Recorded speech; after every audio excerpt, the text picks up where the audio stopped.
We left the last episode riding back along Lindisfarne Causeway under this spectacular sunset. When we came across, the water seemed a long way out, and we figured the tide wouldn't rise in the short time we spent on the Holy Island. We've since looked at the crossing times and discovered the unsafe time started at 17:55, the exact time we started to cross. It was now about half an hour later. As we started back over the causeway, we had a very close call, riding the bike through the sand and nearly dropped it. There was nothing obvious to indicate the tide was fast approaching, but we were getting a bad feeling at this point. Our emotions were split between the anxiety of wanting to get to safe land and wonder at this awesome moment. On average, one vehicle a month is lost to the incoming tide, and over the years hundreds of people have had to be rescued. Had we checked the times or thought for a minute we were at risk of being one of those statistics, we wouldn't have crossed. The combination of needing to make progress, our visual assessment of the water level, and a very short visit guided our decision. If you've been watching the previous 6 episodes, you'll know what a fantastic day this has been. We've had the best weather we could have hoped for and seen some fascinating places, but we've also been on a mission. Bad weather tomorrow has meant we've had to get a move on to get to Scotland before the end of the day. Had we got stranded on Lindisfarne, it wouldn't have been so bad doing the last few miles in the rain the next day, but confident the tides were good, we were heading back to the mainland and now faced a worse fate: the real possibility of getting engulfed by the incoming tide.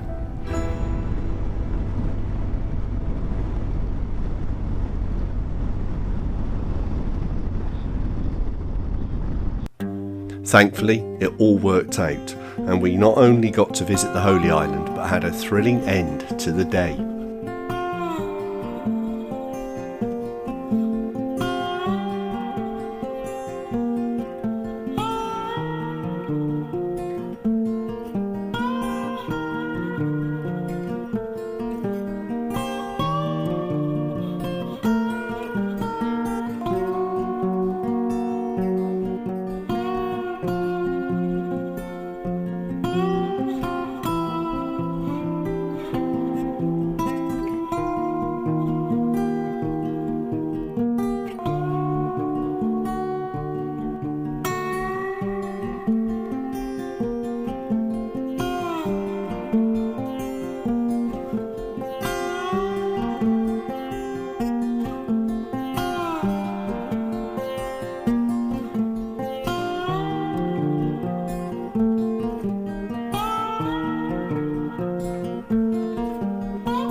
It's amazing because you look out there and you think, oh, that's all sandy, it's nowhere in, but it's coming round on this side.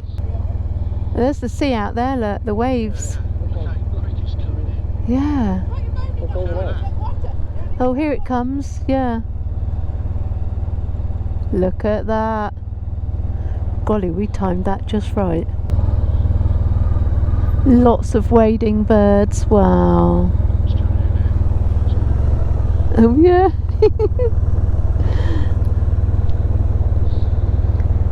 Coming in both sides.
see the viaduct.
Berwick-upon-Tweed was founded as an Anglo-Saxon settlement in the Kingdom of Northumbria, which was annexed by England in the 10th century.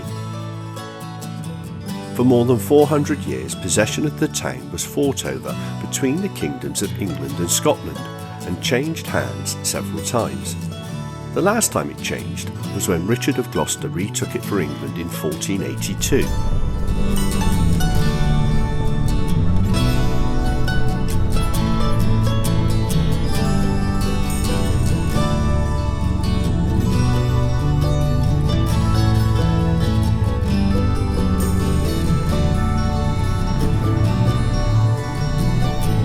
Berwick is famous for its hesitation over whether it is part of Scotland or England. Some people are adamant they are English and their loyalty lies with Northumberland, while others feel an affinity with Scotland. But it seems the local consensus is with neither. Historian Derek Sharman said the people of Berwick feel really independent. You are a Berwicker first, Scottish or English second. Former Mayor Mike Elliott said 25% of the town consider themselves English, 25% Scottish and 50% Berwickers. This historic tower once housed a bell that was rung to warn the town of a Scottish raid.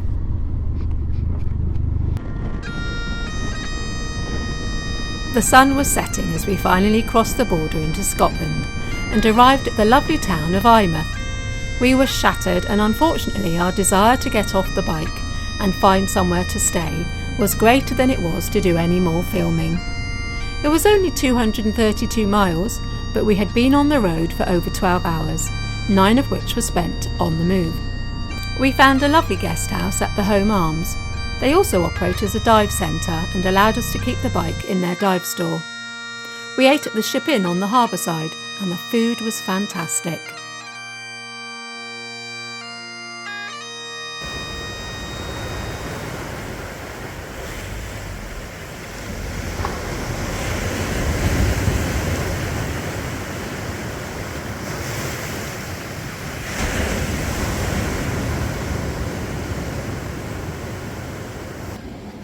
Okay, thanks for joining us on this stage of our coast adventure.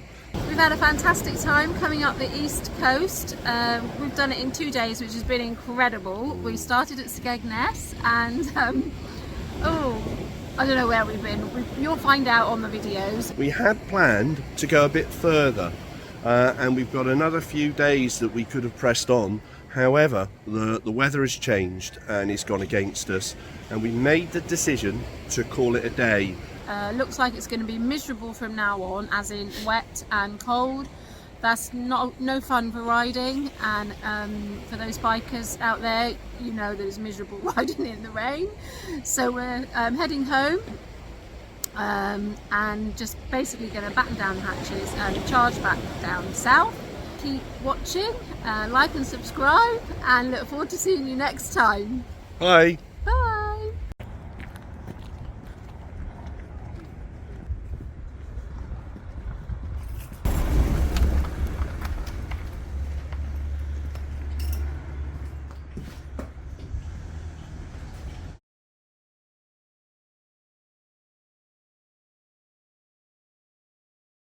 So, why are we not continuing the coast adventure into Scotland? We have a problem, the coastline paradox. In 1967, mathematician Benoit Mandelbrot published a paper titled How Long is the Coast of Britain?, in which he established it was much longer than expected. In fact, it could be argued it is infinite. It all depends on the size of the ruler. The smaller the ruler, the longer it gets. How does this abstract mathematical concept affect us? Well, the more craggy the coast is, the longer it gets. If you don't already know about this, then you might be surprised to hear that according to the World Factbook, Norway has the second longest coastline in the world, despite it being cuddled into Sweden. The UK ranks 12th, in front of countries such as Argentina, France, Spain, Italy and Brazil. The World Factbook puts the UK's coastline length at 7,723 miles, but the World Resources Institute measure it at 12,251 miles. I guess they used a smaller ruler. What I do know is, to get this far, we've already done 3,000 miles. I couldn't find a separate measurement for Scotland, but you only have to look at a map and see it's almost as bad as Norway when it comes to craggy ins and outs. My guess is that Scotland accounts for at least half of the UK's coastline length and probably more. We just don't have the time to do it in one go, and it's too far away from home for us to do in stages. Also, there's so much more of Scotland we want to see. So, the plan is to complete the coastline of England and Wales, and then we'll think about a separate Scottish adventure in which we'll explore the whole country in one go. See you next week when we recommence the adventure on England's northwest coast.